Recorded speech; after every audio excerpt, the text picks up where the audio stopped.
Guys, stop blaming the psoas for so much regarding hip pain. Let me explain why.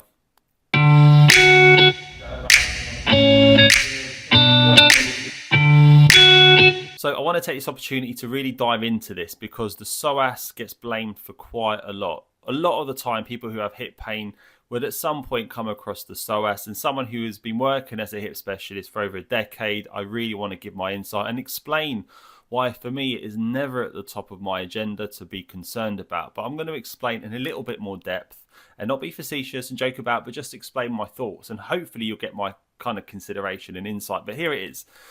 Often the people who get told that the psoas is the thing that's driving their symptoms are often the ones who have been in pain for a while. The psoas, for some reason, over the last number of years, has been getting this narrative that it plays such a vital role in pain. Not only physical pain, but for some reason, some sort of emotional pain as well. And it is a flawed narrative, but I want to explain why. Often people who have hip joint pathology that is persistent, that is long-term, that have had for months and months and months and years will often be struggling because they're in pain. Now, the hip joint is rife for being blamed in relation to soft tissue, muscular tightness, things like hip flexor tightness, iliopsoas tightness, and things like that. But to isolate one muscle really confuses me because don't get me wrong, it is a powerful, strong muscle, but it is not that special that in isolation, it is some sort of untouched cause of hip pain.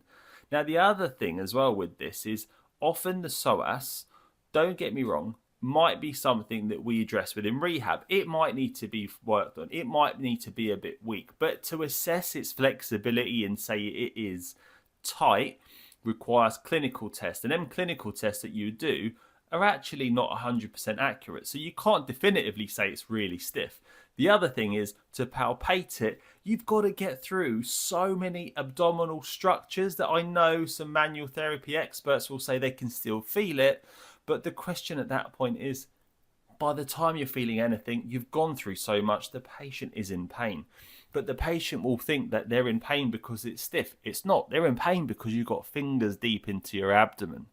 Now, the other thing with this is even if you're going to give somebody exercises to strengthen it, you are not isolating one muscle. These muscles work in tandem with other muscles. They have synergists. They have loads of things that support the hip. So to say it's just because of one muscle is completely flawed. And then we've got something else. And this is the thing that I find even more fascinating. And look, you've got to remember the fact that I have been working with people with hip pain for years, like over a decade. So I'd like to kind of think I'm at the coalface of trying to be able to give advice that's evidence-based advice, clinically reasoned advice, and also with my personal insight. And the thing that really kind of, no, it doesn't confuse me because I kind of like understand that people are keen to get their symptoms resolved, but it's the blaming of the psoas for storing emotional trauma. Emotional trauma is such a complex psychological process that occurs.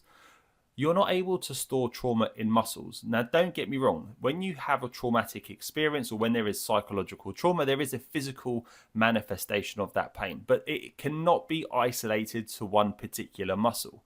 And equally, to say that this distinct correlation between trauma and this one particular muscle, due to the fact that some people blame that it's near some adrenal gland and it's near this, that, it's not. It isn't to the point of where anatomically that link is going to be so clear that trauma would cause that one muscle to be the problem. That isn't the cause. So you have to really consider if you've got really persistent hip issues, the number one first thing that you need to do is get expert insight, understand what might be going on, and have a really good holistic psychosocial approach to addressing what the cause is. And try and steer away from what unfortunately social media is rife with, Google is rife with, and all these other platforms you'll often see. Quick fix, this is the blame, go and do this, go and release this. And look, you've got to think, people make a business of it. There's loads of gadgets and gizmos out there at releasing all sorts. But is it clinically reasoned? Is it accurate? Unfortunately, not for me. I think there's a far better quality of approach that you can do to managing someone who has hip pain than blaming one muscle. So for me, when it comes to the psoas, I'd like to say, so long psoas. Hey, see what I did there? See, well, anyway. Well, look, I hope you found the video useful. There's loads of these coming up, so make sure you subscribe and let me hear from you. Comment below.